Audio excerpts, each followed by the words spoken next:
खुदावंद के ज़िंदगी बख्श कलाम में से हमने देखा था कि मुकाशफा की किताब के पहले 3 अबवाब जो है उनमें 7 कलीसियाओं को मुखातिब करके जो है वो जो कलाम दिया गया है उनके बारे में हम सीख रहे थे।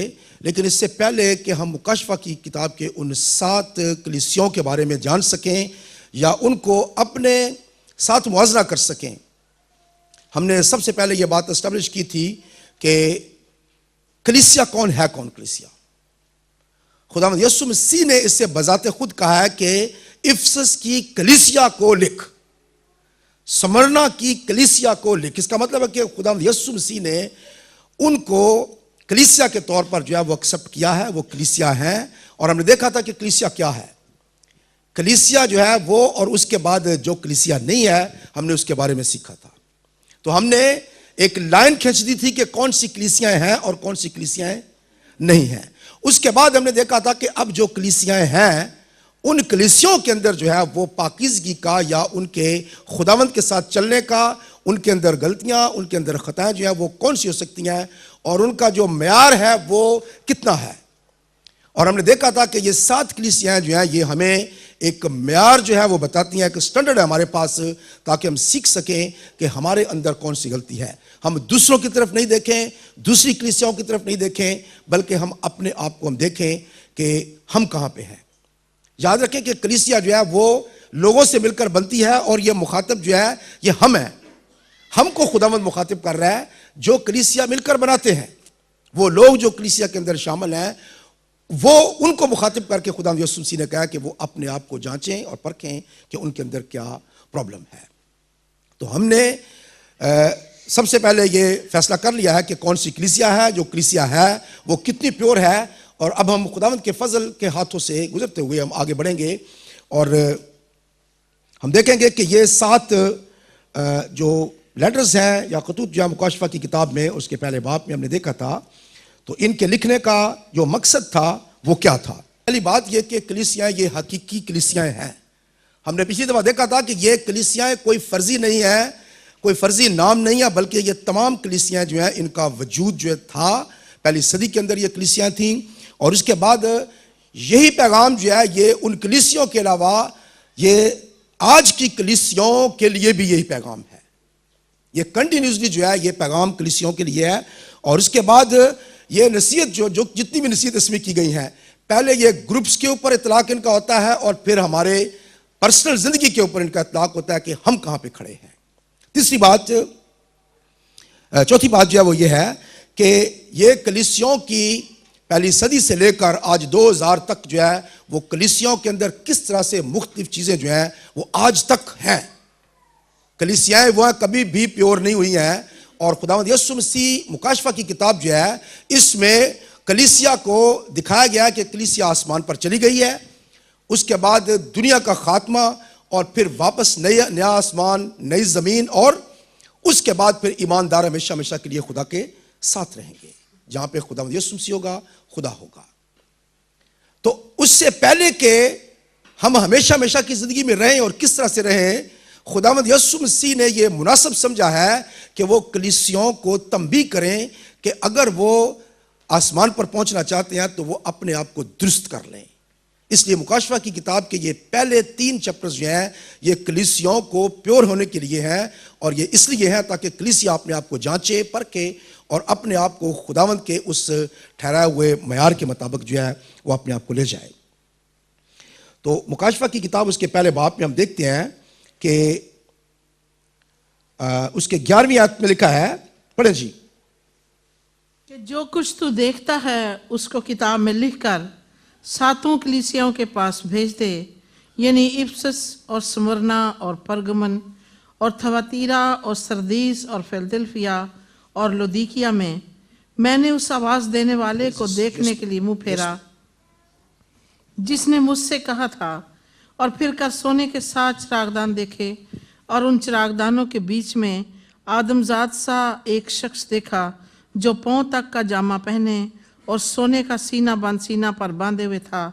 उसका सर और बाल सफ़ेद ऊन बल्कि बर्फ़ की मानद सफ़ेद थे और उसकी आंखें आग के शोला की मानद थीं और उसके पाँव उस खालस पीतल के से थे जो भट्टी में तपाया गया हो और उसकी आवाज जोर के पानी की सी थी। तो हमने यहां पे देखा कि खुदावंद यीशु मसीह जो है वो 7 कलीसियाओं के को लेटर जब लिख रहे हैं तो यूहन्ना रसूल कहता है कि मैंने उस आवाज देने वाले को देखने के लिए मुंह फेरा जिसने मुझसे कहा था, और फिर कर सोने के 7 चिरागदान देखे, और उन चिरागदानों के बीच में आदमजात सा एक शख्स देखा जो पांव तक का जामा पहने और सोने का सीना बंद सीने पर बांधे हुए था। यहां पे जो इंपॉर्टेंट चीज जो हम सीखने वाले हैं वो ये है कि खुदावंद यीशु मसीह जो है वो एक काहन की तरह, जिस तरह से एक काहन है और वो सुबह जो है वो उठकर पाक मकान के अंदर जाता है और वहां पे जाकर वो उन चिरागों को जो कि वहां पे जल रहे होते हैं उनकी जो विक होती है, उनको जो उनकी रोशनी देने का जो लाइट का सिस्टम है, तेल उनमें डालना और उनको काटना छांटना और उनको दुरुस्त करना ताकि वो रोशनी जो है वो बराबर दे सकें। तो यहां पे खुदावंद यीशु मसीह जो है वो 7 कलीसियाओं के अंदर जो है हमें चलते हुए नजर आते हैं कि किस तरह से वो कलीसियाओं की फिक्र रखते हैं कि उनके अंदर कांट छांट की जरूरत है ताकि वो अपनी रोशनी जो है वो बराबर दे सकें। और खुदावंद यीशु मसीह एक काहन की तरह जो है वो आज भी कलीसियाओं के दरमियान में वो घूमते फिरते हैं और देखते हैं कि कौन सी कलीसिया क्या कर रही है और उनका मेयार क्या है, और वो उनको तमाम वो बातें जो यहाँ पे लिखी गया वो सिखाना चाहते हैं कि हम में कौन सी कमी है। या जिस तरह से एक चिराग जो है अगर वो रोशनी बराबर नहीं दे तो उसकी 2-3 रीजन हो सकते हैं। शायद उसकी विक जो है वो बराबर नहीं है, काली हो चुकी है, या तेल उसके अंदर नहीं है, या कोई भी उसके अंदर प्रॉब्लम हो सकती है, तो उसको दुरुस्त किया जाए ताकि वो बराबर प्रॉपर रोशनी जो है वो दे सके। तो यहां पे खुदावंद यीशु मसीह 7 चिरागदानों के दरमियान में हमें चलते फिरते नजर आ रहे हैं। चिरागदान जो थे ये वो चिरागदान है जो हैकल के अंदर जो है वो जलाए जाते थे, और इसकी 7 जो है इसकी शाखें जो है थी, 7 शाखें थी। आप यहां पे देख सकते हैं कि ये 7 शाखें जो हैं ये एक लाइन में शाखें नहीं है, बल्कि ये शाखें जो हैं ये इस तरह से एक, ये दो हो गए, फिर एक ये इस तरह से, फिर ये इस तरह से। तो ये एक लाइन में 6 नहीं है, बल्कि ये कहां पे है, ये मुख्तलिफ ज़ावियों से। अगर आप इसको ऊपर से इसका एक नजर इसकी तरफ दौड़ाएं तो आपको ये 7 कोने जो है नजर आएंगे, 1 2 3 4 5 6 और सेंटर में 7वां। तो ये 7 कोने जो है, ये आपने देखा होगा कि ये 7 कोने जो है आपको जो नजर आ रहे हैं, 6 कोने जो नजर आ रहे हैं, ये एक्चुअली ये अगर आप इस चिरागदान को ऊपर से देखें तो इसके अंदर आपको ये 6 कोने जो है ये नजर आएंगे और 7वां इसके सेंटर में है। अब जानते हैं कि अब ये है क्या एक्चुअली। ये अगर आप थोड़ी देर के लिए गौर करें, मैं वहां तक पहुंच जाऊं अगर, तो आपको मैं बताता चलूं कि मैं ये अगर आप गौर करें तो इसमें से अगर आप गौर करें कि ये एक ट्रायंगल है और दूसरी ये एक और ट्रायंगल है, 2 ट्रायंगल एक दूसरे के ऊपर ये रखी गई है। आपको समझ आई है? ये बहुत इंपॉर्टेंट है ये समझने के लिए। ये 2 ट्रायंगल हैं जो कि एक दूसरे के ऊपर आपको फिट नजर आती हैं। ये एक्चुअली 2 ट्रायंगल है। किसी भी जगह से आप देखेंगे तो 2 ट्रायंगल आपको नजर आएंगी। ये 2 ट्रायंगल जो है ये क्या है, ये खुदावंद यीशु मसीह के कामल इंसान होने को, बॉडी सोल एंड स्पिरिट, और उसके कामल खुदा होने को, बाप बेटा और पाक रूह, ये उसको जाहिर करती है कि ये दोनों चीजें जो हैं ये उसके अंदर हैं। ये खुदावंद यीशु मसीह को जाहिर करती है कि वो कामिल इंसान है और कामिल खुदा है। और कलीसिया जो है वो क्या है, वो इस बुनियाद के ऊपर रुकी है कि खुदावंद यीशु मसीह जो है वो कामिल इंसान भी है और कामिल खुदा भी है। किन कलीसियाओं के दरमियान में जो है वो खुदा चलता है, वो चिरागदान जिनके अंदर कलीसिया चलता है उनकी बुनियाद जो है वो कहां पे है। हमने पिछली दफा ये बात सीखी थी। तो सोने के चिरागदान जो है, सोना जो है वो अलवियत को ज़ाहिर करता है, डिविनिटी को ज़ाहिर करता है। तो ये कलीसियाएं जो हैं ये डिवाइन कलीसियाएं हैं, ये खुदा की तरफ से कलीसियाएं हैं, और ये खुदावंद यीशु मसीह के कीमती खून से धुली हुए लोग हैं। अपने आप को ये कलीसिया कहला सकते हैं। खुदावंद यीशु मसीह जो है वो उन 7 चिरागदानों के दरमियान में फिरते हैं। इसका मतलब है कि हर एक अलग-अलग कलीसिया जो है वो खुदावंद यीशु मसीह का बदन है। अब समझिए, अभी हर चिरागदान जो है वो खुदावंद यीशु मसीह के कामल होने को ज़ाहिर करता है कि खुदावंद यीशु मसीह का वो बदन है, और उन चिरागों के बीच में वो चलता फिरता और उनकी बेहतरी के लिए जो कुछ भी नसीहत उनको करना चाहता है वो उनको करना चाहता है। Praise God. तो यहां पे दूसरे बाब में और उसकी पहली आयत में पहला खत जो है, आज हम उसकी तरफ थोड़ा सा गौर करेंगे। ज़्यादा टाइम तो हमारे पास नहीं है, लेकिन हम देखेंगे कि यहाँ पे खुदावंद यीशु मसीह ने यूहन्ना रसूल से कहा कि इफिसस की कलीसिया के फरिश्ता को ये लिख। यहाँ पे फरिश्ता जो है वो फरिश्ता नहीं है, बल्कि वो कलीसिया का इंचार्ज है। जो भी इस वक्त कलीसिया का इंचार्ज या पास्टर होगा, ये उसको फरिश्ते के तौर पर लिखा गया है। और यहाँ पे खुदावंद यीशु मसीह ने सातों कलीसियाओं को, खुदावंद यीशु मसीह ने उनको ये जब खत लिखे हैं, और मेरे ख्याल में बहुत सारी कलीसियाएं जो हैं वो शायद आज भी इस नहायत ही इंपॉर्टेंट मैसेज जो है इसको इग्नोर कर देती हैं कि मुकाशवा के अंदर ये जो कलीसियाओं को लिखा गया ये आज कितना इंपॉर्टेंट है। हम मुकाशवा की किताब को ज़्यादातर जो है हम इसीलिए पढ़ते हैं कि जो उसमें आने वाली चीज़ें हैं, मुस्तकबिल के अंदर चीज़ें हैं और हमारी समझ में नहीं आती हैं। कई लोग तो कहते हैं जी मुकाशवा जादू के लिए भी इस्तेमाल किया जाता है, उल्टा पढ़े तो जादू हो जाता है उससे। तो ये तमाम चीज़ें नहीं है, बल्कि मुकाशवा की किताब जो है ये हमें शुरू में ये बताती है कि हम इससे किस तरह से फ़ायदा उठा सकते हैं। Praise God. तो यहाँ पे इफिसस की कलीसिया को पहला खत जो है ये लिखा गया है, और उसके लिए लिखा है, जो अपने दाहिने हाथ में सितारे लिए हुए है और सोने के सातों चिरागदानों में फिरता है, वो ये फरमाता है। पहली बात, ये कौन शख्स है जो कि ये फरमा रहा है कि लिख? ये खुदावंद यीशु मसीह खुद है जो कि सोने के चिरागदानों के अंदर फिरता है। इसका मतलब है कि खुदावंद यीशु मसीह वो है जो आज भी कलीसियाओं को जांचता, परखता और देखता है कि कलीसियां क्या कर रही हैं। और यहां पे वाज़ेह तौर पर हमें पता चलता है कि खुदावंद यीशु मसीह हमारे हर एक के हाल से वाकिफ है। ये मत सोचे कि उसको पता नहीं है। हम कभी कभी ये सोचते हैं कि शायद किसी को पता नहीं कि हम क्या कर रहे हैं, लेकिन याद रखें कि खुदावंद यीशु मसीह जो है वो कलीसियाओं के अंदर चलता फिरता है। शायद वो ये देखता होगा कि ये क्या कर रहे हैं। तो खुदावंद यीशु मसीह जो है, पहली बात कौन है जो उस कलीसियाओं के अंदर चलता फिरता है। दूसरी बात है, उसके दाहिने हाथ में सितारे लिए हुए हैं। यहां दाहिने हाथ में सितारे लिए उससे मुराद है कि कलीसियाएं उसके कंट्रोल में हैं, उसके हाथ में है। ये सातों कलीसियाएं उसके हाथ में हैं और वो उनको देखता है, जांचता है, परखता है, और उनकी हर एक जो उनकी हरकत है या जो कुछ भी उनकी अच्छाइयां हैं, बुराइयां हैं, उन सबको वो देखता है। और फिर लिखा है, मैं तेरे काम और तेरी मुशक्कत और तेरा सब्र तो जानता हूं, और यह भी कि तू बदों को देख नहीं सकता, और जो अपने आप को रसूल कहते हैं और है नहीं, तूने उनको आजमा कर झूठा पाया, और तू सब्र करता है और मेरे नाम की खातिर मुसीबत उठाते उठाते थका नहीं। मगर मुझको तुझसे यह शिकायत है कि तूने अपनी पहली सी मोहब्बत छोड़ दी। बस ख्याल कर कि तू कहाँ से गिरा है, और तौबा करके पहले की तरह काम कर, और अगर तू तौबा ना करेगा तो मैं तेरे पास आकर तेरे चिरागदान को उसी की जगह से हटा दूंगा। अलबत्ते तुझ में यह बात तो है कि तू नकलियों के कामों से नफरत रखता है, जिनसे मैं भी नफरत रखता हूँ। जिसके कान हो वो सुने कि रूह कलीसियाओं से क्या फरमाता है। जो गालिब आए, मैं उसे उस जिंदगी के दरख्त में से जो खुदा के फिरदौस में है फल खाने को दूंगा। तो यहां पे सबसे पहले इफिसस की कलीसिया की अच्छाई जो है वो बयान की गई है।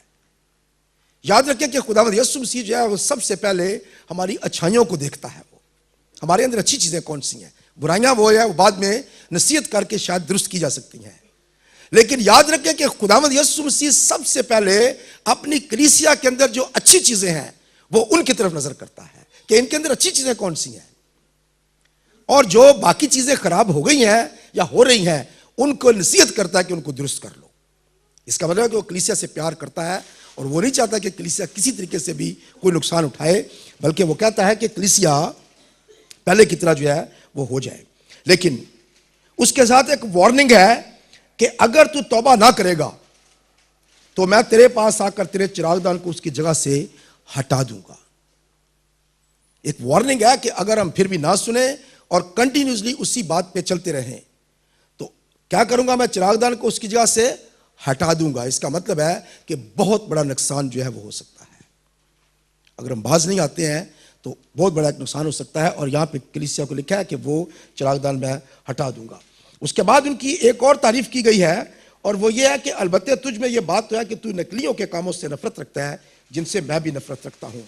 जिसके कान हो वो सुने कि रूह कलीसियाओं से क्या फरमाता है। और उसके बाद जो कुछ गलतियां हैं उस पर अगर कोई गालिब आएगा जो गलतियों को दुरुस्त कर लेगा, अगर वो गालिब आए तो मैं उसे क्या करूंगा, जिंदगी के दरख्त में से जो खुदा के फिरदौस में है, मैं उसे क्या करूंगा, खाने के लिए दूंगा। तो ये एक बहुत बड़ा वादा खुदा यीशु मसीह ने किया है। हर एक कलीसिया के साथ एक वादा है, हर एक कलीसिया को नसीहत की गई है, हर एक कलीसिया को अच्छे जो काम वो कर रही है उनकी तारीफ की गई है। और खुदा यीशु मसीह ने इसमें कंट्रीज में बताया है कि हम अपने आप को जांचें कि हम कहां पे हैं।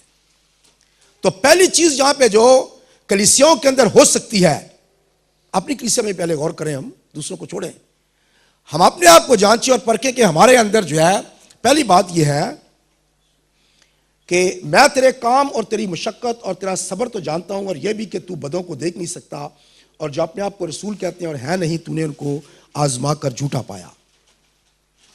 यहां पे पहली बात यह कि कलीसिया का मुशक्कत, उसका सब्र, उसका काम, उसकी तारीफ की गई है। कलीसिया जो है वो अनथक मेहनत करने वाली जो है वो होनी चाहिए।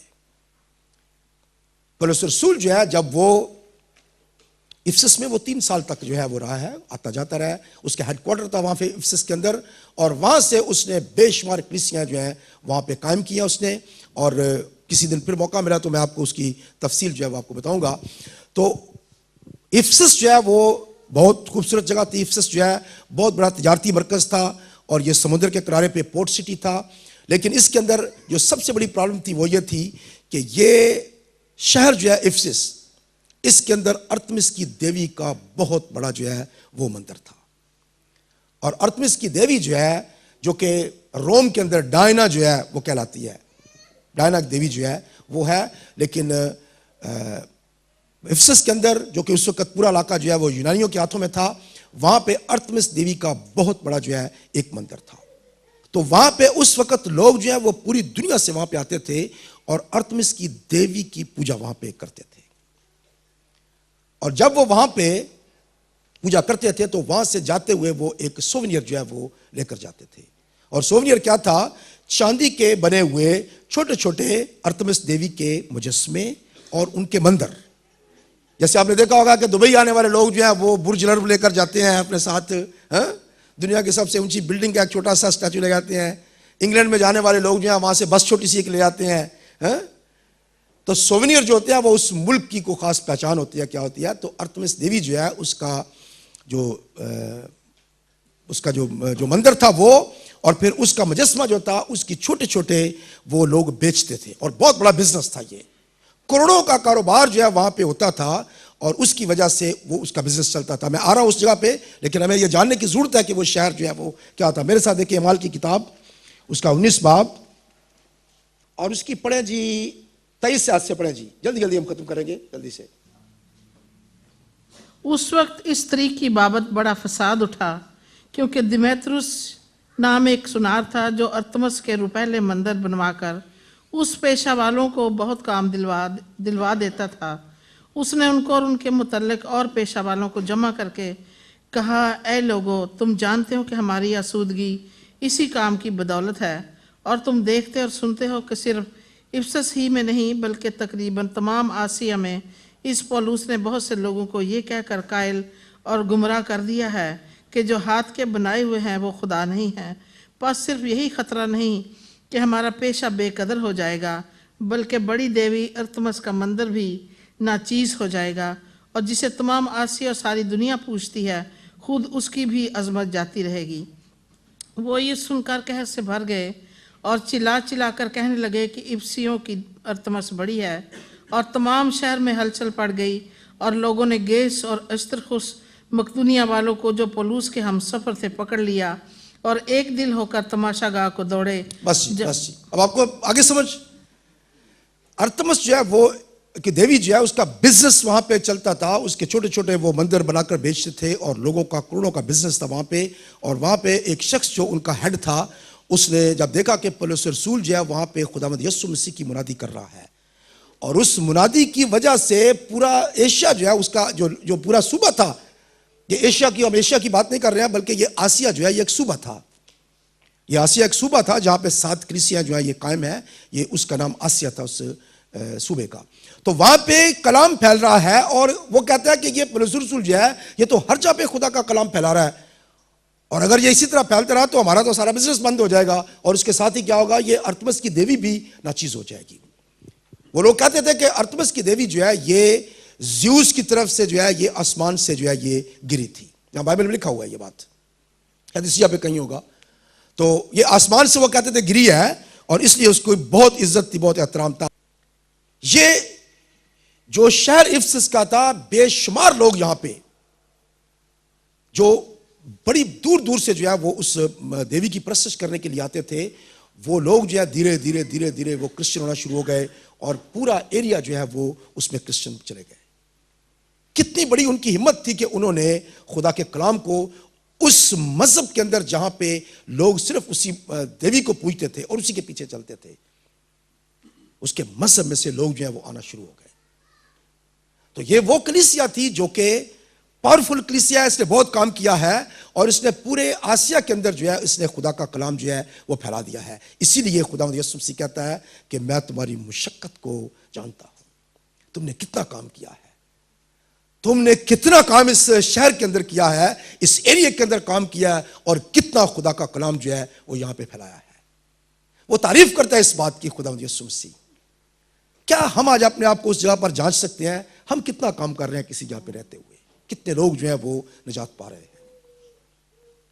मैं हमेशा ये बात कहता हूं कि तादाद नहीं है कि लोगों को इकट्ठा करना, यह कोई बहुत बड़ा काम नहीं है। लोगों को इकट्ठा करना काम नहीं है, बल्कि आप खुदा के लिए क्या कर रहे हैं। लोग हकीकी तौर पर निजात पा रहे हैं, खुदा की बादशाही में दाखिल हो रहे हैं या नहीं हो रहे हैं, असल बात यह है। तो खुदावंद यीशु मसीह हमारी मुशक्कत को जानता है और हमारे सब्र को जानता है। जो मुसीबतें आती हैं, दुख आते हैं, लोग कुछ भी कहते हैं, लेकिन हम कंटिन्यूसली जो है वो खुदा के काम को बढ़ाने के लिए अगर काम करते हैं तो खुदावंद यीशु मसीह हमारी तारीफ करता है। Praise God. हम डिटेल में और आगे जाएंगे, लेकिन मैं चाहूंगा कि हम थोड़ा सा यहाँ पे एक दो चीजें और देखें बड़ी तेजी के साथ। अब यहाँ पे दूसरी बात यह कि वो और तू सब्र करता है, मेरे नाम की खातिर मुसीबत उठाते थका नहीं। अब दूसरी बात यह कि कलीसिया के अंदर इंडिविजुअल लोग जो हैं उनकी जिंदगी जो है वो क्या इस काबिल है कि वो दूसरों को जो है वो खुदा का कलाम सुना सकें। क्या वो दूसरों के साथ जो है वो खुदा का कलाम शेयर कर सकते हैं। क्या वो मुशक्कत करते हैं, मेहनत करते हैं, भाग दौड़ करते हैं या नहीं। ये खुदा को यीशु मसीह कहता है कि तूने अपनी पहली सी मोहब्बत छोड़ दी है। हम खुदावंद यीशु मसीह से कितना प्यार करते हैं, कैसे हम उसको बता सकते हैं हम तुमसे प्यार करते हैं। उसके हुक्मों पर अमल करके, उसके साथ मोहब्बत, उसके लोगों के साथ मिलकर इबादत करना, प्रस्तुत करना और खुदा की हम्द व सताइश तारीफ करना। हम अपनी मोहब्बत खुदा के साथ जो है वो बाज़ औक़ात करते हैं। शुरू में हम जब निजात पाते हैं बड़ा जोश होता है, जनाब उधर भी भाग रहे हैं, इधर भी उसको कलाम सुना रहे हैं, इसको कलाम सुना रहे हैं। हाँ जी, कोई इबादत नहीं छोड़नी, मीटिंग में भी आना है और बड़ा जोश होता है, बड़ा जनाब मुझे बस खुदा यीशु मसीह सब कुछ है, मैं ये कर दूंगा वो कर दूंगा। और फिर ये धीरे धीरे जो है ये काम डाउन होना शुरू हो जाता है। बस ख्याल करके तू कहाँ से गिरा है, ये एक वाज़ेह तौर पर हमें बताया गया है कि हमें ख्याल करने की जरूरत है कि हम कहां से गिरे हैं। यहां पे लफ्ज गिरे इस्तेमाल किया गया है, इसका मतलब है कि हम एक स्पेशल जगह पे थे लेकिन वहां से नीचे गिर गए हैं और हमें वापस उस जगह से उठकर उसी जगह पर जाने की जरूरत है जहां से हम गिर गए हैं। खुदावंद ने अगर जिंदगी रखी, सेहत दी, तंदुरुस्ती दी तो अगले हफ्ता में हम इस तमाम मैसेज को आगे बढ़ाएंगे।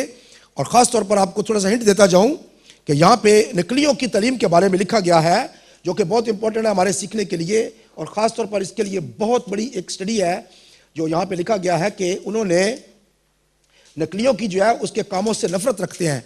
तो इफिसस की कलीसिया जो है वो नकलियों के कामों से नफरत रखती थी, जिसके बारे में खुदा यीशु मसीह कहते हैं कि मैं भी उनसे नफरत रखता हूँ, जिनसे मैं भी नफरत रखता हूँ।